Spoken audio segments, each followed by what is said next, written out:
It is noon, and I want to be respectful of everybody's time. And again, just say a big thank you to all of you for joining today. There are quite a few of us on today's webinar. My name is Brenna Baucum, and I am a certified financial planner here in Salem, Oregon. My office is in downtown, and I specialize in serving Oregon public employees and retirees. And I've been doing this work for about 15 years, have this independent practice that I run. I am not associated with the state of Oregon. I instead have learned all that I know about PERS from diving deep into client questions over the years. So to make sure you're in the right spot, this webinar is suited for those of you who are a few years from retirement. That is most useful content is going to be to those folks today. So now might be the time that you're starting to try to decipher that annual statement that you receive from PERS every May, or maybe you have received a formal benefit estimate and have several pages to make sense of, along with an overwhelming retirement application. You're probably getting a lot of unsolicited advice from coworkers or other people about what you should be doing. And I will say, learning from others, obviously very helpful, but there is nuance between tiers. So just beware of what you hear on broad advice because it may or may not apply to you. All right. So let's talk a little bit. Well, this webinar, it is broad advice, but I will do my best to be as clear as possible when there are changes between tiers or on the details. So today, my hope is this is educational, that it's action oriented, and that it's the kind of questions that I hear all the time from PERS members who are approaching retirement, including several of you attending today. So what today is not, I won't be giving individual tax advice or investment or legal advice, right? That's not what webinars are for. I'm not going to sell you anything, and this is not going to be cookie cutter advice because your plan really is dependent on your unique situation. So today, really all about helping you take the next right step as you approach retirement. So how to better empower you with information to make the right decisions for you. And as I mentioned, I got a lot of great questions from those of you who are here today, and I did my best to incorporate your answers into the presentation. So added in some extra slides and some extra things here to be able to answer those. If other questions come up for you throughout the presentation, feel free to type them in and send them over. If there's time, I will answer them during the webinar, and if not, we can connect offline. So our team will send out an email before the weekend that'll include our contact information, a link to this recording, and another one to this slide deck. So you can take notes, but know that you're going to get all of this stuff too.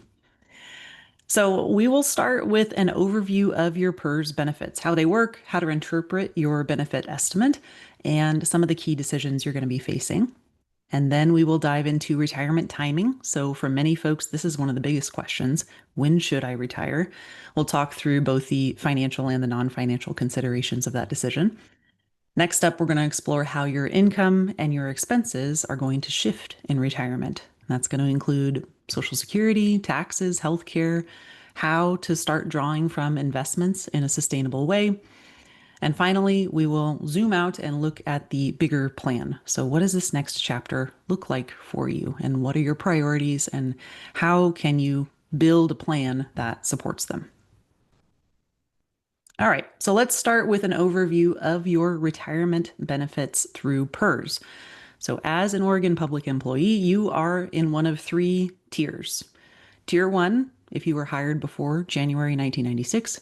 You're Tier 2, if you were hired in the little window between January of 96 and August of 2003. Everybody hired after that is in the OPSERP tier. So regardless of which tier you're in, if you are vested, you're going to have at least two components to your retirement through PERS. One of them, of course, is the pension. That's a guaranteed monthly income in retirement. And the other one is the individual account program, also known as the IAP. This is a defined contribution account in your name. So either you or your employer is contributing to that while you're working. It varies between employers. Some of you might also have access to optional retirement savings through either a 403B or a 457B. That's also called Deferred Comp. And we will unpack each of these elements over the next couple of slides. So let's start with the biggest piece of your retirement package, and that is often the most valuable in many cases. This is your PERS pension. So, outside of the intrinsic reward of your job, which I say that maybe laughing if you don't like what you do for work, but really a lot of Oregon public employees are doing very meaningful work, helping students, building stronger communities. So, if somebody hasn't thanked you for your work, I hope you'll take my thank you as genuine. So, aside from those intrinsic rewards, the pension is the biggest long term benefit of being the state employee. So when it comes time for you to retire, you're going to have to choose how you want to receive that pension benefit. And there are several options, and each comes with its own quirk, either how much you're going to receive every month, how long that income is going to last, and what, if anything, continues to a beneficiary after you pass. So, this is one of the most important decisions you're going to make in your retirement planning. So, I really encourage you to think this over carefully, run the numbers with a professional before you land on what is right for you. So, with that caveat in mind, here's some general information about each of these options. So, option one, single life, pays the highest amount per month, and it ends when you do, when you die. So this is often a good fit if you are single or if you have put together a comprehensive plan that ensures that your partner is going to be okay without this income should something happen to you first. So single life, pretty straightforward. Next is the refund annuity. This is available only to tier 1 and tier 2 members. And this option, it pays for your life, but if there is money left in your account, your member account, when you pass, your named beneficiaries receive that remaining balance.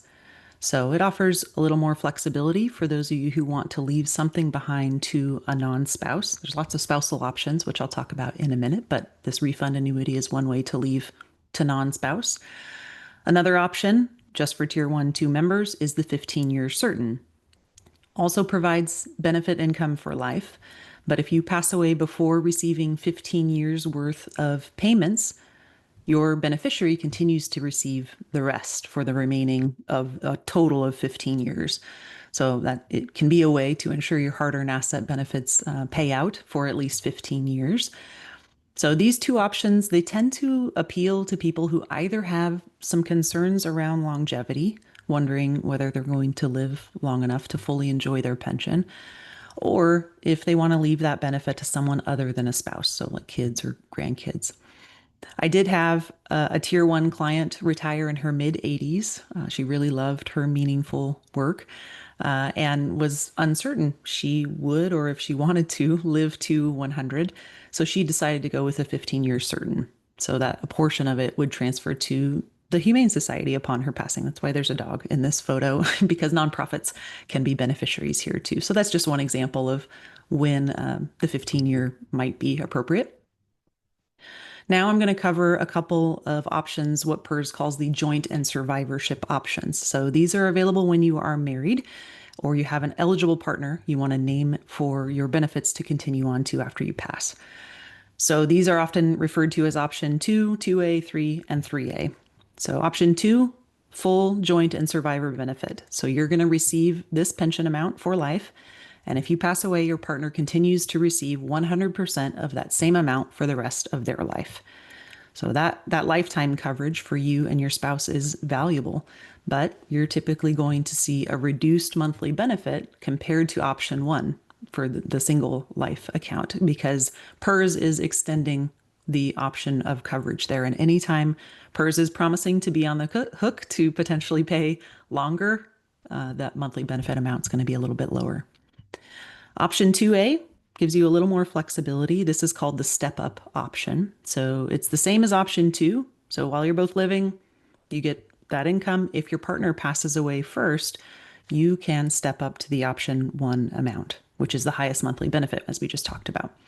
So that option is worth considering if your partner is much older than you are, or if you expect household income to shift or expenses to shift when your partner passes. Option 3, very similar in structure, but instead of 100% to the partner, it provides half of your benefit. 50% will continue on to your spouse after you pass. So kind of a middle ground here. You'll see a higher benefit here while you're both living compared to option 2, but your survivor gets that reduced amount. Option 3A, again, adds that step up flexibility. So if your partner passes first, you can step up to option 1, that single life, just like with 2A.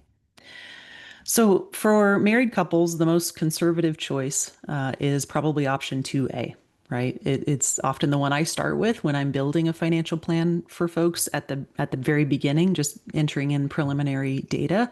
And then from there, we analyze other income sources and investments and kind of weigh the pros and cons of what the best option is. All right. One of you asked, does my balance of my PERS Tier 2 account even matter? And for all of the pension options we just talked about before now, not really. It's the pool of money from which PERS is drawing on to help pay for your ongoing pension. But for lump sum options, your member account balance does matter. So in this scenario, instead of receiving a monthly pension income, you're choosing to take a one-time payout of your member account, which includes contributions that were credited to you plus interest when you were working. So, of course, everybody wants a lump sum of cash. Sounds pretty good. But taking that reduces or eliminates your lifetime pension benefit. So you are giving up a steady monthly paycheck for the rest of your life and possibly for the rest of your partner's life in exchange for a single upfront amount. So as I mentioned, I've been doing this work for about 15 years. I have yet to come across a client for whom this made long-term financial sense. And here are a few reasons why that might be. One is, I just mentioned, you're trading away lifetime income. And for a lot of folks, their pension is the most secure source of retirement income. And there might be some of you out there who say, well, is the pension really secure?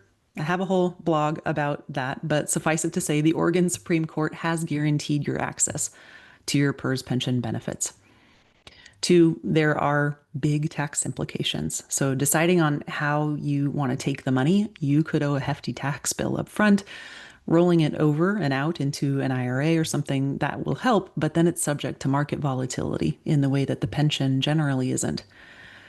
And then the third is death benefits. They either shrink or disappear. So again, if you're trying to leave money to somebody else, there might be better ways to do it than giving up your pension. So with all of these drawbacks, who is a good fit for the lump sum? It might be folks with significantly shortened lifespans or life expectancies. Maybe it's a terminal diagnosis. The lump sum could provide more financial flexibility and access than a lifetime payout.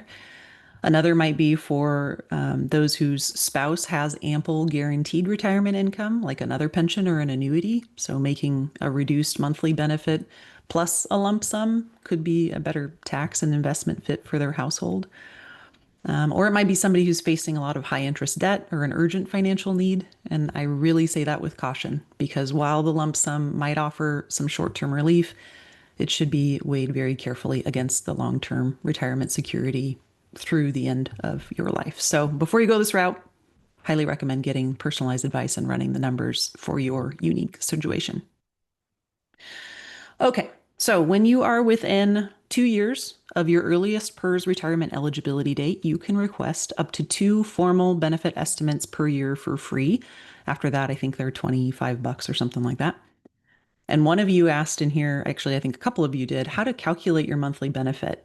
This benefit estimate, this formal benefit estimate is the best way. There was a little formula on one of the slides a little while ago, but getting the numbers from PERS and being able to see what are they using for salary, for service credit in here is really the most valuable.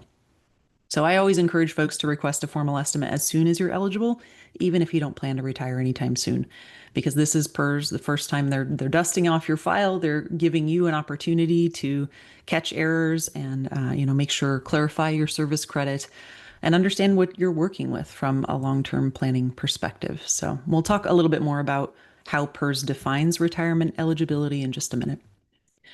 So if you get your estimate, anything looks off, then it's time to call PERS. So these details around service credit and salary, they all directly affect your pension amounts. So we don't want to let any errors slide, get them corrected as soon as possible. The other information you're going to get from a formal estimate is your ability to buy back service credit, essentially adding more years to your official PERS record. And that extra time can help you qualify sooner for what PERS considers normal retirement and boost your monthly pension amount for life. So the most common type of service credit is the waiting time. So this is for Tier 1, 2 members, and it's typically the first 6 months that you worked in a qualifying position before you became a PERS member. So they will allow you to buy that time back. And in my experience, it's usually been between $1,000 and $4,000. The break-even point is pretty quick, often just a couple of years of retirement income. So if you live beyond that, you will have benefited from buying that service time back. Other common service purchases include forfeited time. So if you previously worked under PERS but withdrew your contributions when you left, you may be able to repurchase that time. Military service, out-of-state public service, unpaid medical leave or sabbatical. So this might be time where you weren't earning service credit, but you could buy that back. So you'll find all the cost and the eligibility for these on the last page of your formal benefit estimate. And that's yet another reason to get a hold of these as soon as possible. Some of those can be pretty expensive, those buybacks. Another thing that can affect your pension amount is the variable account. So Tier 1, 2 members who chose to opt in to the variable, if you did that, some of your contributions were invested in the stock market. So potentially higher growth along the way, but more ups and downs. And when you retire, you get to decide, do you want to include that variable piece in your monthly pension, have it continue to be variable, or move everything back into the regular account? So including it could increase your payment, but it also means your pension is going to go up and down a little bit every year, depending on market performance. So most of the folks that I work with choose to move it back for the sake of stability and predictability, especially when they're building their retirement budget. The more we can mitigate any surprises in retirement, the better. All right, so that's the pension. On to the IAP. So this account is funded with around 6% of your salary paid by either you or your employer. And that amount gets invested in the market and it's tracked separately from your pension. So a totally separate piece. And at retirement, this is a pre-tax pool of money to support you, much like an IRA or your deferred comp. By default, it is invested in a target retirement fund based on your birth year, meaning it becomes more conservative without you doing anything as you approach age 65.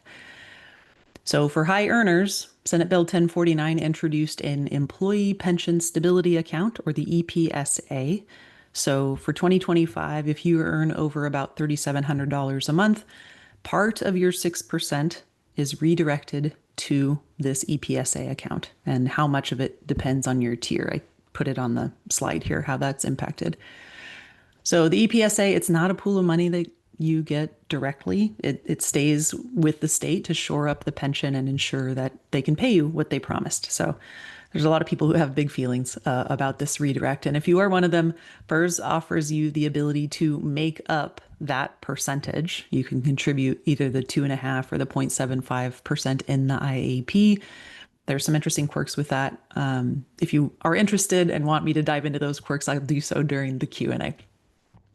So at retirement, this IAP, you're going to have to decide what to do with it. Either roll it into another pre-tax account, could be your deferred comp, could be an IRA, or begin withdrawals. So that's one of the options on your retirement application is if you want this paid out over time. So for the most part, I see folks choose to put this into an IRA. That helps to give them flexibility and choice in retirement versus committing to a distribution schedule through PERS, especially during the uncertainty of early retirement when you're not quite sure how everything's going to shake out.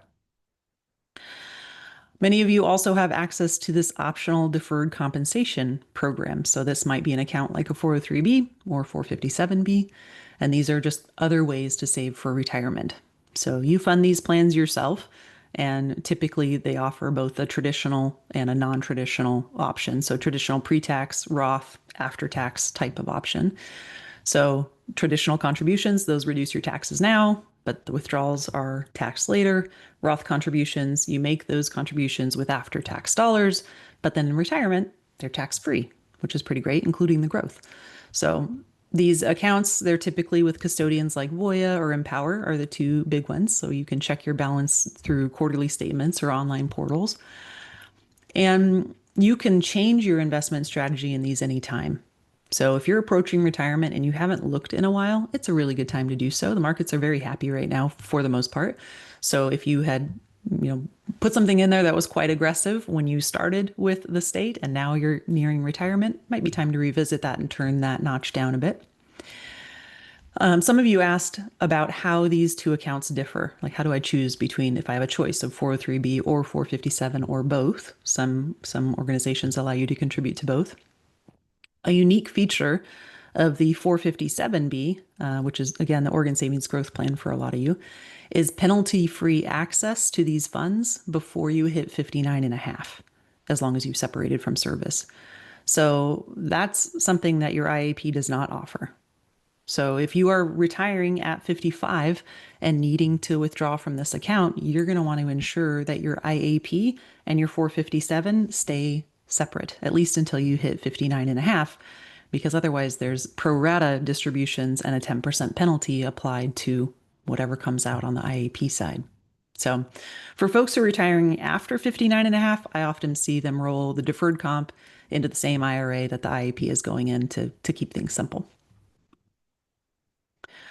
Okay, retirement eligibility according to PERS. So let's touch first on vesting. I'm assuming that most of you who are attending this are nearing retirement and therefore are vested, but here's a quick check, right? 5 years of full-time work. That's the broad rule of thumb. There's a little bit of nuance on the slide here between tiers. Please don't retire with 4 years and 9 months of service. We will cry together and really seek out absolutely any service credit possible to get you over that hump. So on to what PERS means about when they say retirement eligibility. So normal retirement means that your pension benefits are not reduced. So on the screen, I have, the various ways that PERS identifies normal retirement for general service folks. There's nuance for police, fire, and judges.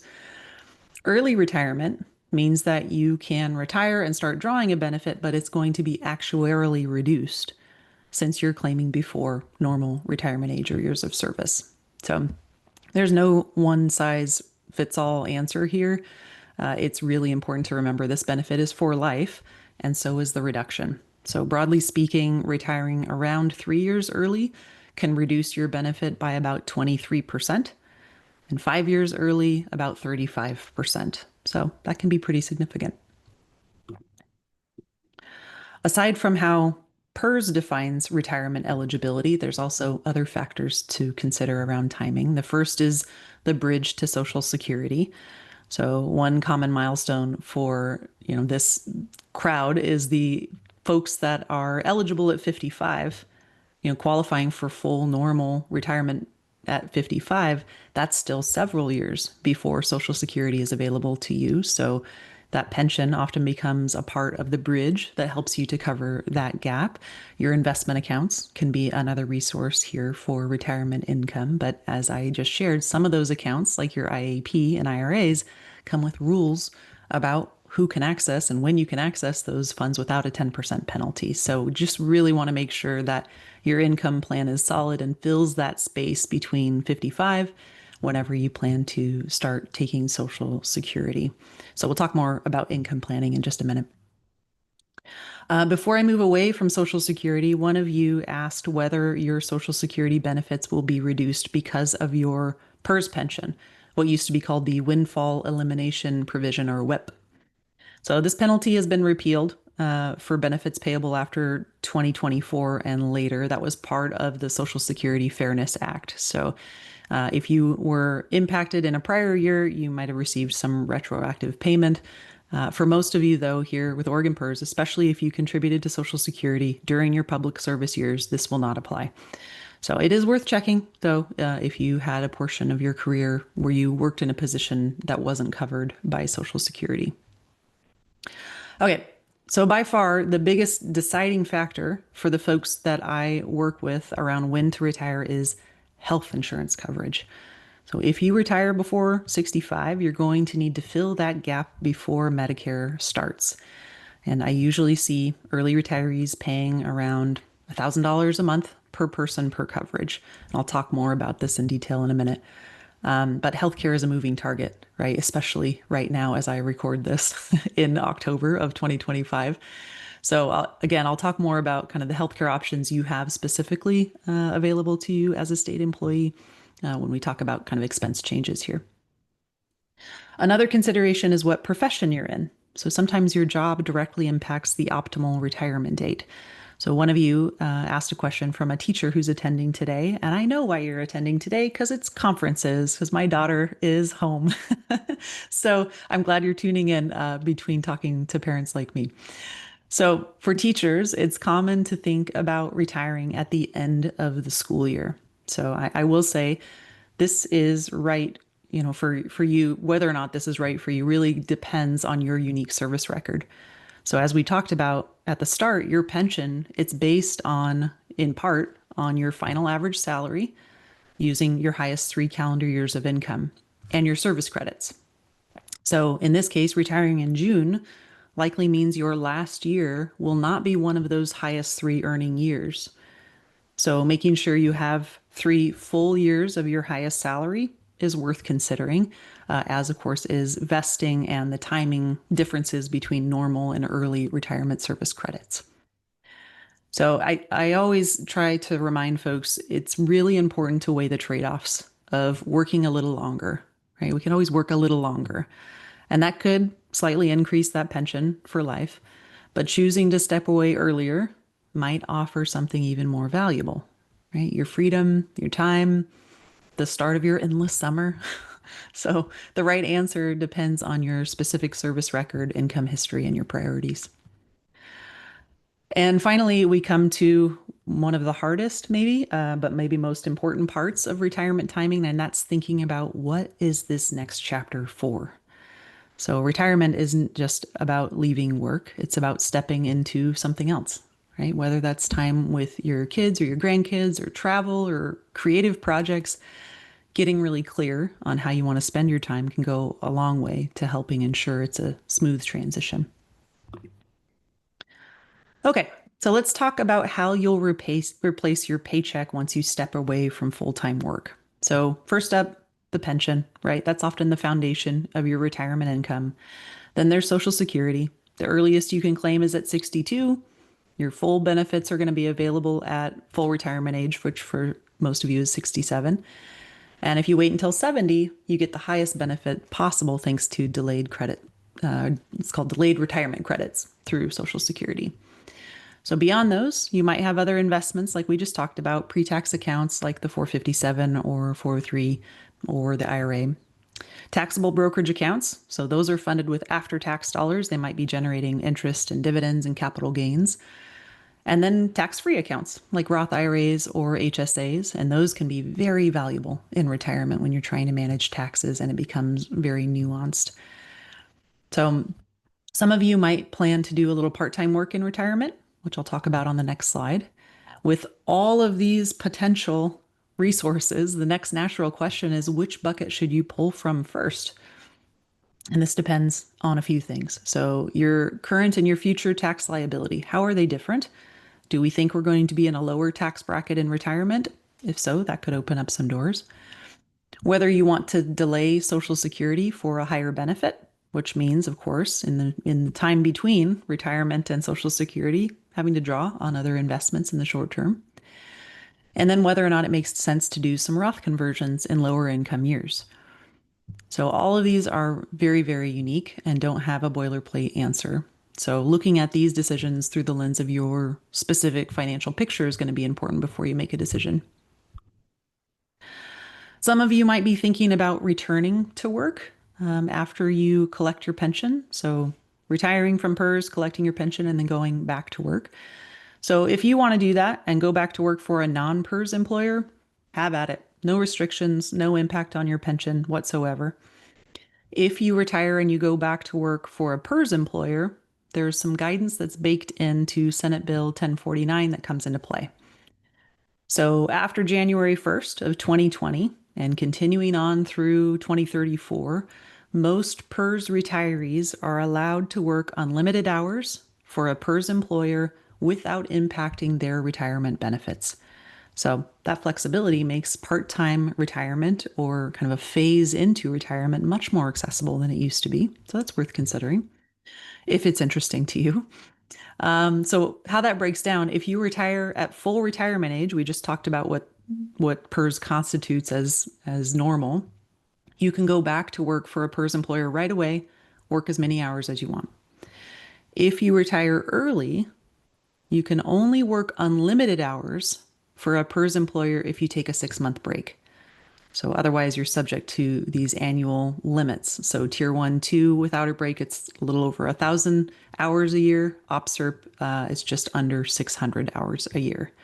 And then if you exceed those limits, your retirement benefit can stop. And in some cases, you have to pay the pension back that you received while you were over that limit. Big pain. So all of that to say, very doable to go back to work in most cases, and it varies employer to employer. So even though PERS allows it, your employer might have some additional restrictions. So really important to make sure you're having communication with the HR department that you're thinking about going and all of this is going to work the way you think it's going to. Okay, so that was the income side. Now we're talking about expenses. So retirement often brings a change to what we spend money on, and that needs to be accounted for. So a couple of minutes ago, I talked about bridging the gap to Medicare and how that's a huge factor for those retiring before 65. And like I said, it was on the minds of at least a handful of you who registered today. So as PERS employees, you have access to plans through PIP and through PEBB after you retire, along with plans through the state healthcare exchange as of right now.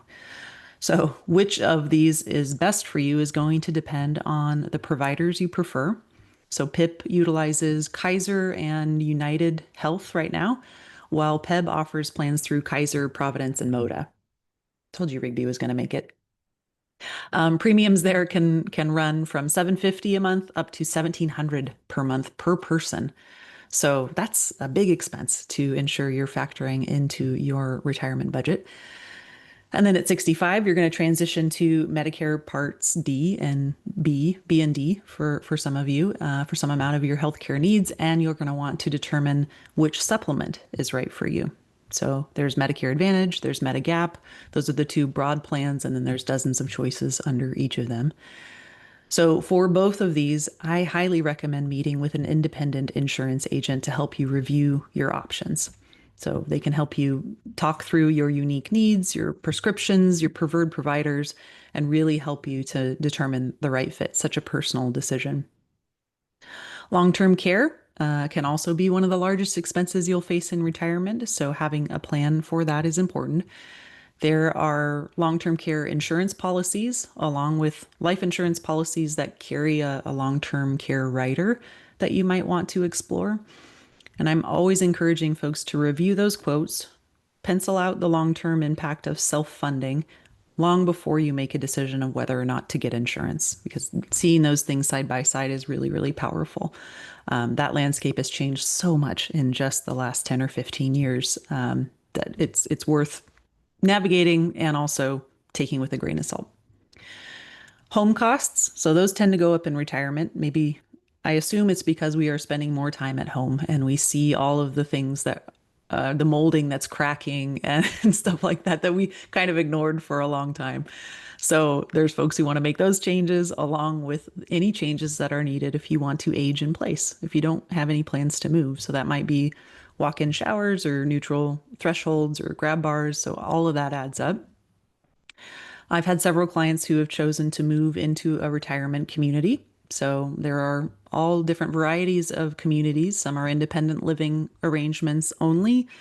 Others are continuing care retirement communities that offer up a continuum of care for you. So allows you to move into either skilled nursing or memory care should you need that. And of course, that drastically impacts our long-term care planning.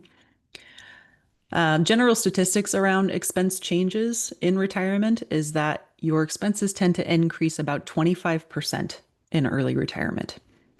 So that might be that home remodel work. It might also be the fun stuff that you've been looking forward to, or it might be some of the necessities of life. So regardless, great idea to project out your expenses alongside your income and assets to ensure you're going to feel secure before you step away from work. Leaving W-2 income is no joke. That is a big transition. So, as we start to bring all of these pieces together, this is where big picture planning really comes into focus. So, at the heart of your retirement plan, we have your future income, which we just talked about. It could be from a variety of sources, your expenses now and after retirement, and changes to that are going to come to you, to your tax picture, to your income and expenses through inflation and cost of living increases, and to your goals. And speaking of taxes, one of you asked about best practices for minimizing tax obligations when you're building retirement income. And that really comes down to how your overall retirement savings are allocated across different buckets. So your PERS pension, 100% taxable, just like your wages are. Withdrawals from your traditional IRA, your 403B, your 457 accounts, fully taxable. Social Security, up to 85% taxable, depending on other income. And then on the flip side, Roth money, Roth IRA withdrawals and qualified HSA withdrawals, those are tax free. And those are very powerful tools to draw from in retirement. So, aside from carefully managing the tax liability of your income as you're pulling money out of these buckets, other ideas might be, I mentioned this earlier, looking at conversions in early retirement in that window of time before Social Security kicks in. And that those conversions can help smooth out tax brackets long term.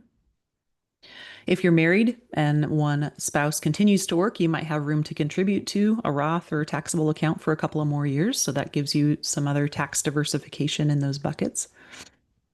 Another idea will come in a little bit later. You can use qualified charitable distributions or QCDs once you reach 70 and a half. So that gives you the ability to gift directly from your IRA to your charity of choice while keeping your taxable income down, particularly once you hit required distributions.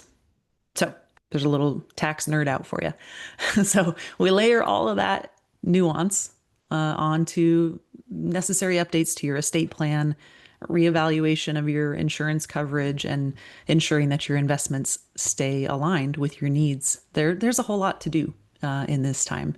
And one of my biggest pieces of advice with all of these decisions that you're facing in this season of life is to do your best to retain options. So the first 12 to 24 months of retirement are a big adjustment. They are rarely exactly how we envision them. And they're often more expensive than we thought they were going to be. And they come with great highs and lows, both usually it's here and here, right? We're cognitively making this enormous adjustment and emotionally. So when we can stay flexible financially, that helps to alleviate that stress, allows you to stay a little bit more flexible emotionally too. All right. If there's one thing I hope you take away from today, it is this. Your retirement plan is not set in stone the day you file your retirement application. So just like life, it's going to shift over time, and your financial plan should be able to shift with it. So that's why I put on here living plan mindset. That's what I mean by that. Acknowledging that your priorities, health, family, goals, all are going to evolve in retirement, sometimes in ways that are difficult to predict. So planning is not about locking everything in, but again, reducing that stress, building up the confidence that you can navigate these things when the time comes. And that's the kind of planning I think is most valuable. It's responsive, it's adaptable, it's centered around you and your values, your lifestyle, and what this next chapter is going to be. Okay, I am going to review 5 action steps for you to take. So if you want to jot a few notes down, this might be the time to do it. So the first action item is to request a formal benefit estimate if you haven't already.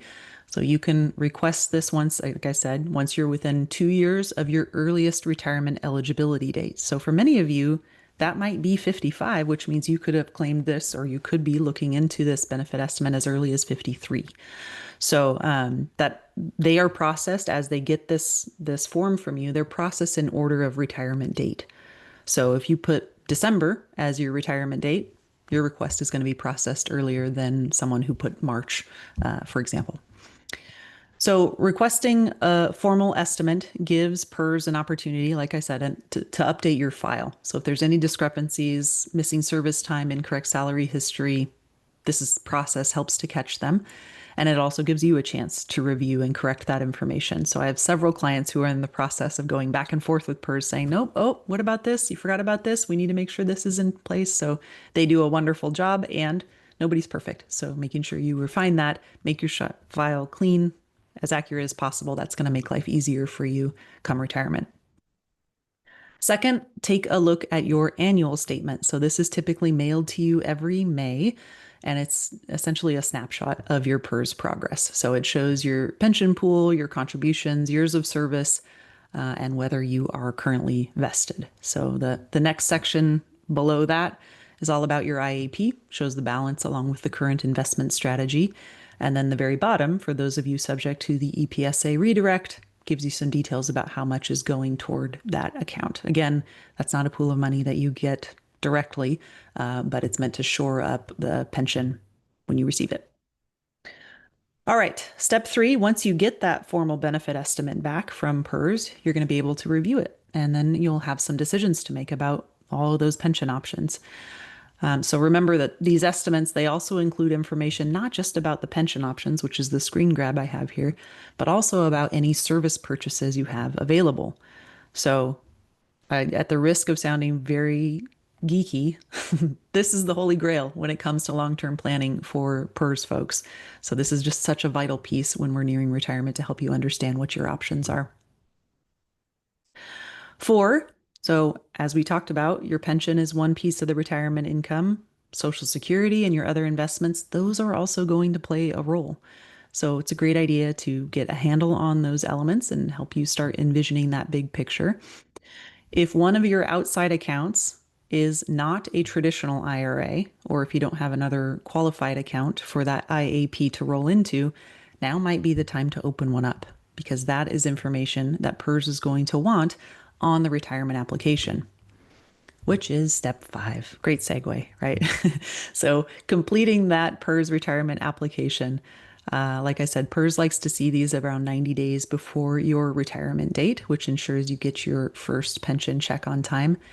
Do not, well, I mean, you can be intimidated by the application packet, but know that of all the information they send to you in there, the vast majority of it is instructions on how to complete the application.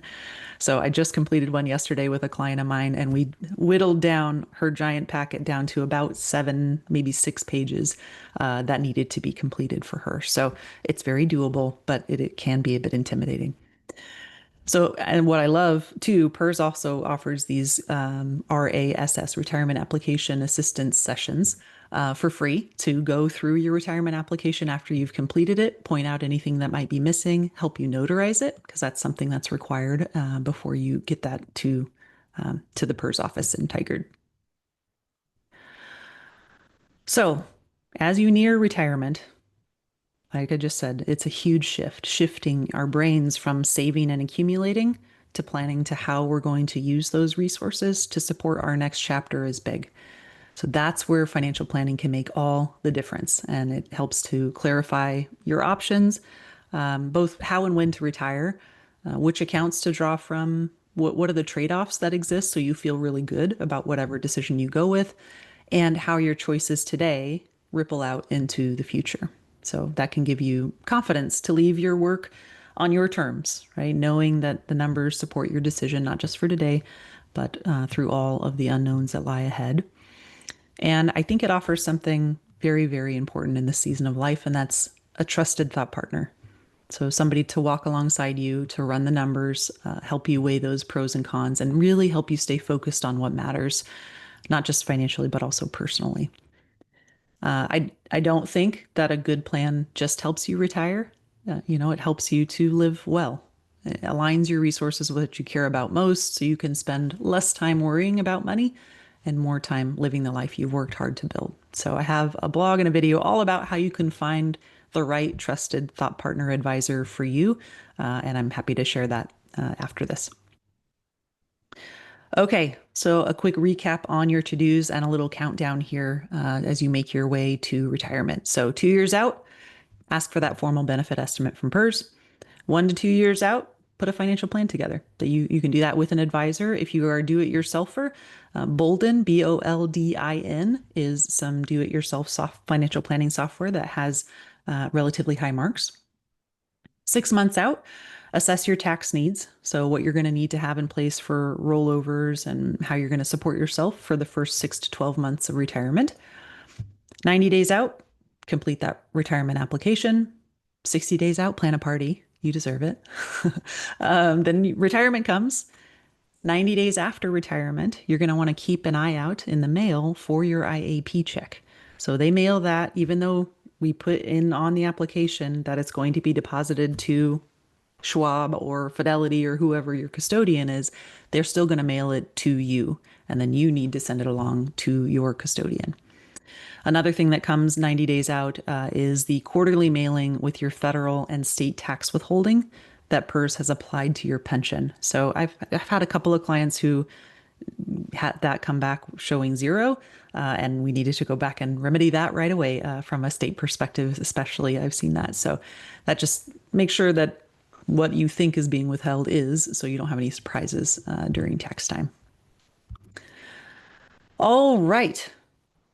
Well, we got a few minutes left for questions. I think there are a couple in the Q&A. Let me take a look.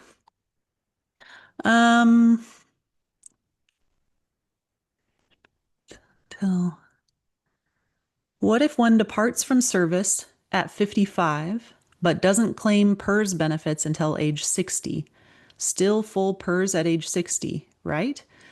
So if this person has 30 years or they're fully a normal retirement at that time, then yes.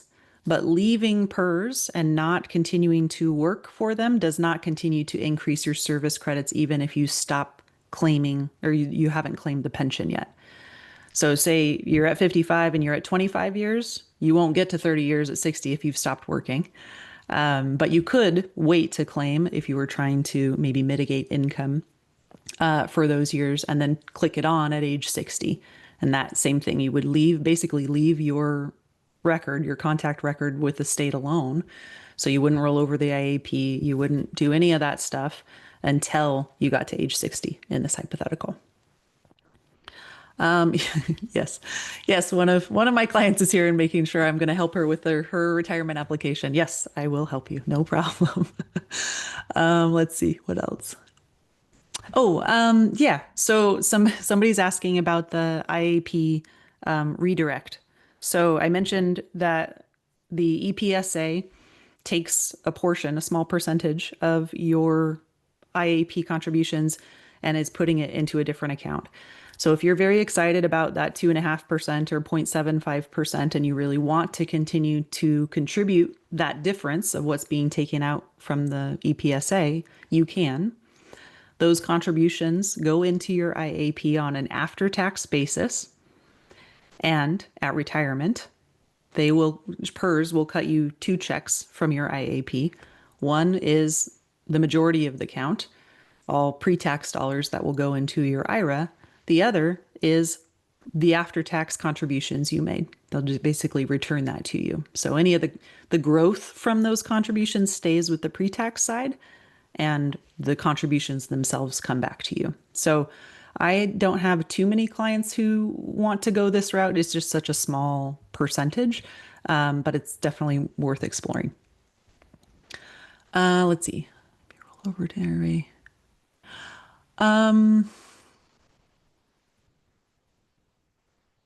Yeah, this other one is a little more technical of a question. IAP rollover to an IRA or a 401k.